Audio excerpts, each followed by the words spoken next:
السلام علیکم ناظرین، میں ہوں آپ کو ڈاکٹر نوید، آئیے آپ کی ملاقات کرواتے ہیں ملک طاہر اعوان صاحب کے ساتھ، جو کہ ڈائریکٹر ہیں یہاں نصیر پلاسٹک کے۔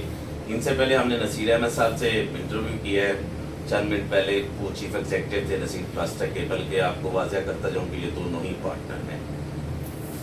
ان سے ملتے ہیں، سب سے پہلے ان سے جو مین ایشو ہے اس وقت مسلمانوں کے حوالے سے، وہ یہ پوچھتے ہیں کہ خاص طور پہ پوری دنیا میں ایک مسلمان ہی ہے جو ہر جگہ پہ پس رہے ہیں، آخر اس کی کیا وجہ ہے؟ جی السلام علیکم، کیسے ٹھیک ٹھاک؟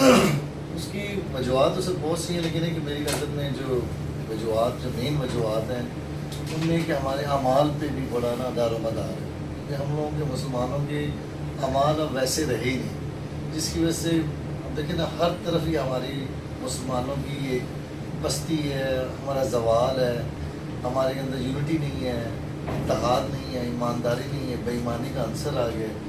یہ بہت سی باتیں جو مل جل کے ہماری جو مسلمانوں کی پستی کا نا وجہ بنتی ہے۔ اچھا، یہ تو ساری چیزیں آپ بیان کر رہے ہیں، ہاں لیکن اس کو آخر ہم لوگوں نے ختم بھی تو کرنا ہے نا اپنے اندر، ہاں بالکل، اور ایک پلیٹ فارم پہ بھی ہمارے جتنے بھی اسلامی ممالک ہیں ہاں، ایک پلیٹ فارم پہ بھی جمع ہونے ہیں۔ بالکل۔ آپ کو یاد ہوگا جب بھٹو صاحب زندہ تھے تو وہ ایک اسلامی بلاک بنا رہے تھے بالکل، اور کرنسی بنا رہے تھے تاکہ ہمارے مسلم ممالک کی بھی ایک کرنسی ہونی چاہیے، بالکل، مستحکم ہونے چاہیے ہم، اور اس کے بعد کسی آدمی نے آج تک کوشش نہیں کی، کوئی انیشیٹو ٹھیک ہے نا؟ بالکل۔ اچھا، اس کے بعد ایک مرد مجاہد ہوتا ہے ترکی کے صدر طیب اردگان صاحب، گریٹ آدمی، ٹھیک ہے؟ گریٹ آدمی۔ اگر ہم لوگ اسے گریٹ آدمی مانتے ہیں تو کم از کم ہمیں پھر اس کے پیچھے لگ جانا چاہیے، لگنا چاہیے، اور جتنے بھی ہمارے اسلامی ممالک ہیں ان کے پیچھے ساتھ قدم بہ قدم جو ہے ملا کے چلنا چاہیے، کیونکہ وہ ایک آدمی اکیلا کچھ بھی نہیں کر سکتا۔ دیکھیں ہم لوگ نا مورلی ہم تو کہیں گے بھی اب ملنا چاہیے، لیکن یہ چیزیں یہ ریاست کا کام ہے کہ یہ انیشیٹو لیں، نہ کہ میں اور آپ سوری میں اور آپ ہم لوگ کہہ سکتے ہیں، ہماری سوچ ہے، لیکن ہمارے پاس کوئی ایسا لیڈر یا ایسا پلیٹ فارم نہیں ہے جس پہ ہم کھڑے ہو کے یہ آواز اٹھائیں۔ اور صاحب ہماری حکومت نے تو اسٹیٹمنٹ بھی نہیں دی، دیکھیں برما میں کتنا ظلم ہوا، شام میں کتنا ظلم ہوا، ہمارے تک کسی لیڈر نے آ کے یہ بھی نہیں کہا کہ بھئی یہ مسلمان کے ظلم ہو، یا چار آنے کو بندہ اکٹھے کر کے چلو اپنی حکومت میں سے نہیں سی لوگوں سے لے کے وہاں تک پہنچا دیتا۔ دیکھیں جی میں یہ نہیں کہتا کہ اللہ کرے ان کے گھر میں ہو، میں ایک مثال دے رہا ہوں کہ جب کسی اپنے کسی کے ساتھ ہوتا ہے نا تو تب احساس ہوتا ہے کہ یار یہ ہمارے ساتھ کیا بنا۔ اب یہ لوگ ہیں نیکسٹ لیول لوگ، ہماری کتنی خواتین سڑکوں پہ رو رہی ہیں، کتنی خواتین جابز کر رہی ہیں، اگر مریم نواز کٹہرے میں آگے کھڑی ہو گئی تو کتنا بڑا تماشا بن گیا۔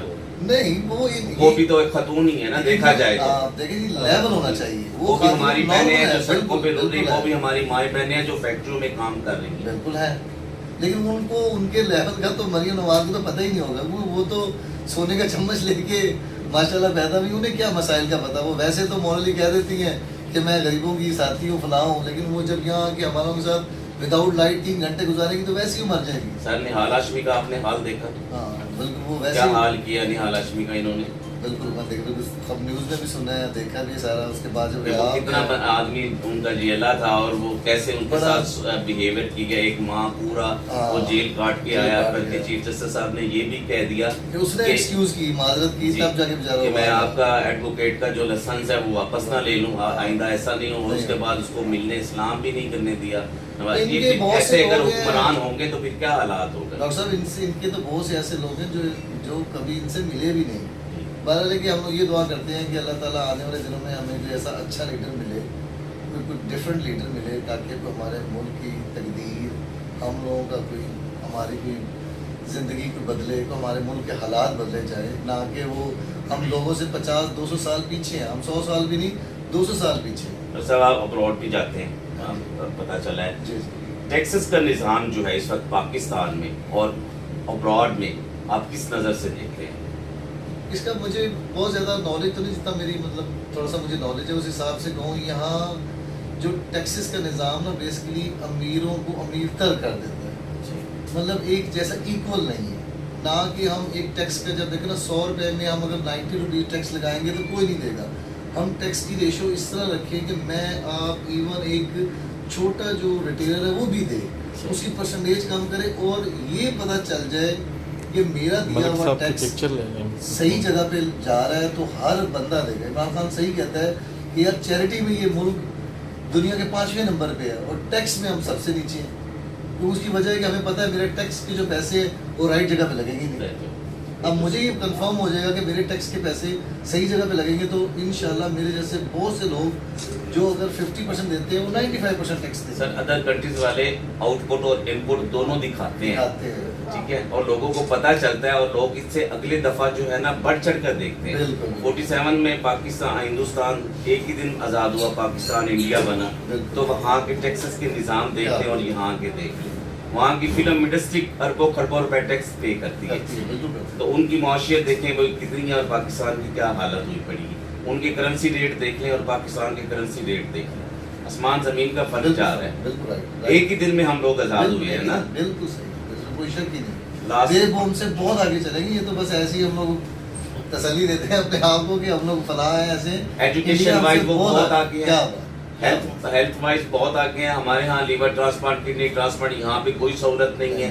یہاں سے لوگ وہاں جاتے ہیں, لگا کے آتے ہیں. میرے پاس ابھی ایک ہمارے جرنلسٹ کا ہے, اس کا لیور ٹرانسپلانٹ ہے. یقین کریں کہ وہ اتنی مشکلوں میں ہے, میں آپ کو بتا نہیں سکتا. اس کے 35 لاکھ روپے وہاں انڈین ہے, جو یہاں پہ 60 سے 70 لاکھ روپے بنتے ہیں.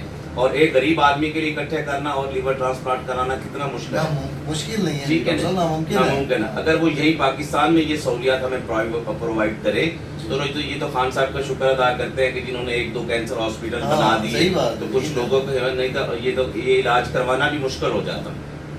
اور اللہ جی میں تو یہ دعا کرتا ہوں کہ اللہ تعالیٰ, ہم یہ نہیں کہتے کہ عمران خان آ جائے, لیکن انہیں چانس دے. ہمیں کسی کی ضرورت ہے, ہم لوگ ان دونوں کو دیکھ لی ہے, کیونکہ ہم ایک چانس ہمیں عمران خان کو دینا چاہیے کہ آج اتنا بولتے ہیں, پتہ چلے کہ ڈیلیور کرتے ہیں کہ نہیں کرتے. ایز اے صحافی ہمیں تو کسی جماعت سے کوئی تعلق نہیں ہوتا. اور ہماری ہر سیاستدان کو چاہیے کہ ہماری فوج کی رسپیکٹ کرے. جی, یہ فوج ہی ہے. ابھی ہم ایسے بیٹھے ہیں آپ اور میں, لیکن جانے انڈیا رشیا یہ تو ہم لوگ کھا جائیں.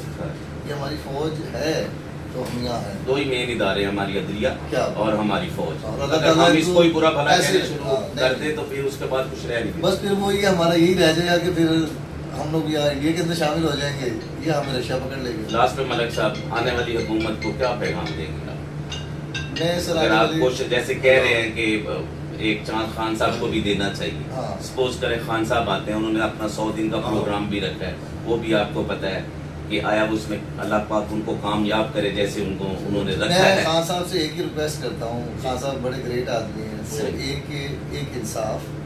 اور ایک خان صاحب سے میری دوسری ریکویسٹ ہے کہ انشاءاللہ جب اقتدار میں آئیں تو قومی اسمبلی کو اس کو فنش کریں. اس کے بالکل لنڈن کے پارلیمنٹ جیسے بینچ بننے چاہیے کہ تمام M N A M P A ساتھ ساتھ بیٹھے. یہ نہیں کہ آپ بادشاہ مطلب اس طرح ہونا نہیں چاہیے. یعنی کہ 3 ایک سینٹ ہو گیا, ایک قومی, اور ان کی چیئرز ختم کیا جائے, نہ کہ مغل بادشاہ لگے, یہ بیٹھے ہوئے پارلیمنٹیرین لگے. کہ ایک بینچ ہو ایک بنا ہوا جس پہ جیسے انگلینڈ کے لوگ بیٹھتے ہیں اس طرح زیادہ کرے. یہ میری ریکویسٹ ہے کہ خان صاحب سے اس کو ختم کریں. بہت شکریہ. Thank you. آج یہ تھے ملک رحمان صاحب جو کہ اپنے خیالات کا اظہار کر رہے تھے. ان کا کہنا تھا کہ خان صاحب اگر آئیں تو ان سے 2 ریکویسٹیں ہیں جی, دونوں کو پوری کی جائیں جناب. انشاءاللہ تعالیٰ خان صاحب آئیں گے اور یہ ریکویسٹیں جو ہے نا ان تک پہنچائیں گے, اور اللہ کرے کہ ان کی وہ بات مان لیں. کیمرہ مین علی ہاشمی کے ساتھ ڈاکٹر نوید پیرچو, BBC.